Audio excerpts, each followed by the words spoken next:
अस्सलाम वालेकुम। आज हम चैप्टर नंबर 14 स्टार्ट करने लगे हैं क्लास 10th फिज़िक्स का।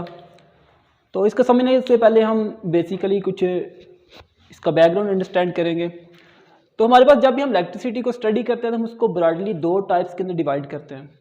एक हमारे पास होती है इलेक्ट्रोस्टैटिक और दूसरी होती है हमारे पास करंट इलेक्ट्रिसिटी।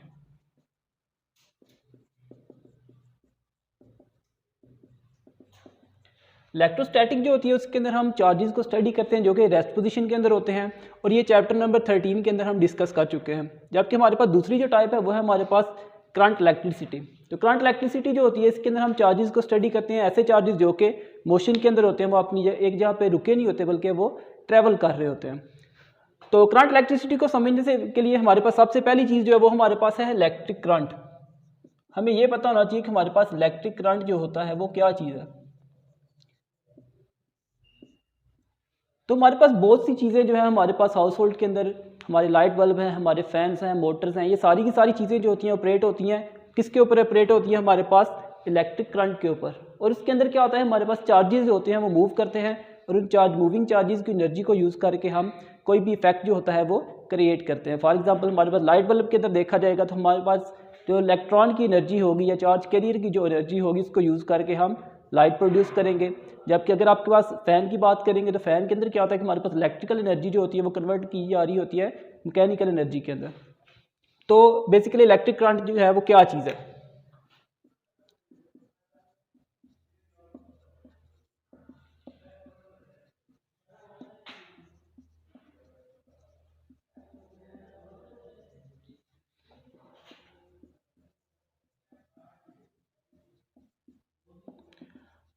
तो इलेक्ट्रिक करंट हमारे पास क्या है, rate of flow of charges through any cross section.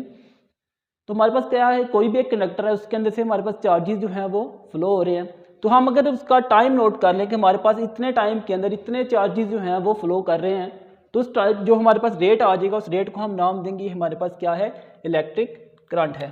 तो इलेक्ट्रिक करंट को हम रिप्रेजेंट करते हैं आई के साथ, और ये किसके इक्वल होगा, क्यू डिवाइडेड बाई टी। जब भी रेट की बात की जाएगी तो रेट के लिए हमारे पास क्या होता है जी, टाइम होता है। तो हम अगर किसी भी सर्किट के अंदर करंट निकालना चाहते हैं तो हम क्या करेंगे, हम चेक करेंगे हमारे पास कितने चार्जेस जो हैं उस सर्किट के अंदर फ्लो हो रहे हैं, और उन चार्जेस के फ्लो होने का जो हम टाइम है उसको नोट कर लेंगे। तो हमारे पास दोनों को डिवाइड करेंगे चार्जेस को टाइम के साथ, हमारे पास करंट जो है वो आ जाएगा।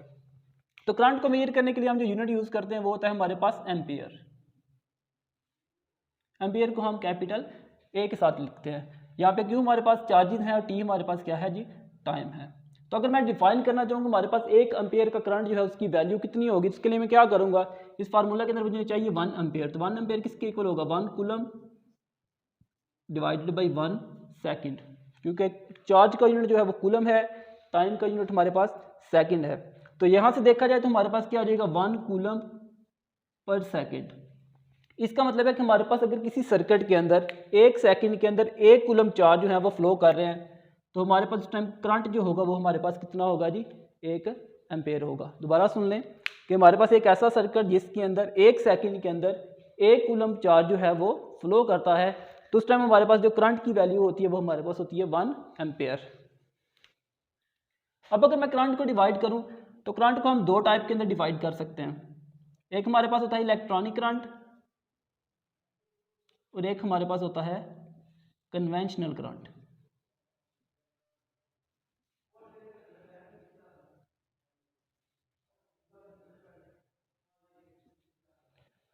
अब बेसिकली हमारे पास जो करंट फ्लो होता है वो होता है चार्ज कैरियर्स की वजह से, और चार्ज कैरियर्स जो होते हैं वो मेटल के अंदर हम बात करें तो वो होते हैं फ्री इलेक्ट्रॉन्स।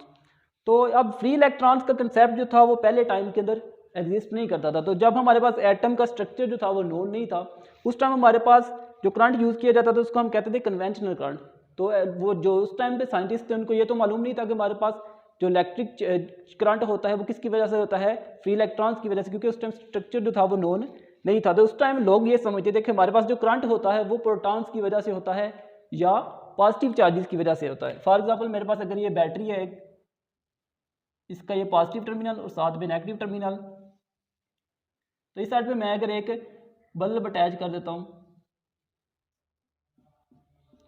अब वो लोग ये समझते थे कि हमारे पास जो करंट इस सर्किट के अंदर फ्लो होता है वो किस वजह से होता है, बैटरी के पॉजिटिव टर्मिनल से प्रोटॉन जो होते हैं वो ट्रैवल करते हैं और अपनी एनर्जी जो होती है इस बल्ब को सप्लाई करने के बाद बैटरी के नेगेटिव टर्मिनल पे वापस आते हैं।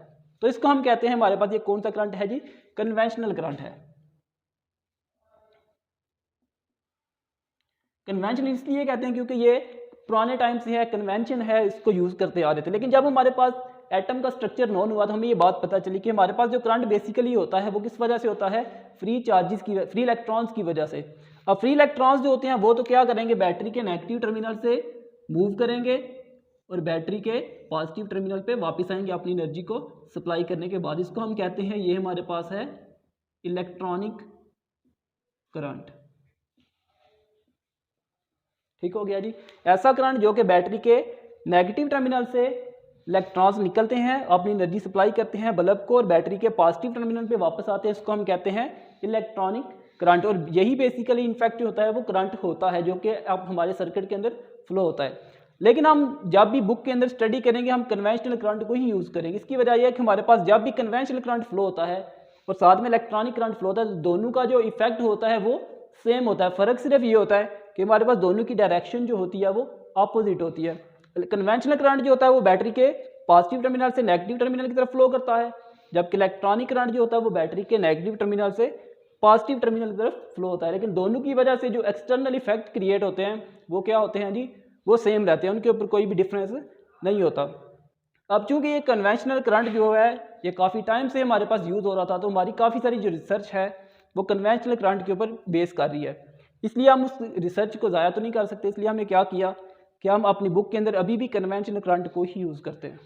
तो अब जितनी भी बुक हमारी जो है वो सारी की सारी कन्वेंशनल करंट की डायरेक्शन को यूज़ करके बनाई गई है, उसके अंदर हम कन्वेंशनल करंट को ही रिप्रेजेंट करेंगे, इलेक्ट्रॉनिक करंट को हम रिप्रेजेंट नहीं करेंगे।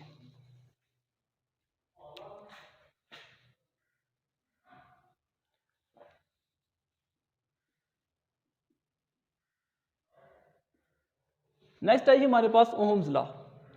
अब हम ये देखना चाहते हैं कि जब भी हमारे पास कोई करंट जो है वो सर्किट के अंदर फ्लो होता है तो वो किस वजह से फ्लो हो रहा है, पोटेंशियल के डिफरेंस की वजह से। अब पोटेंशियल का डिफरेंस जब किसी भी सर्किट के अंदर अप्लाई किया जाएगा तो उस पोटेंशियल डिफरेंस की वजह से कितना करंट हमारे पास फ्लो होगा वो हम देखना चाहते हैं। तो इसके ऊपर सबसे पहले काम किया था ओम ने। सर स्टॉप करो 1 मिनट।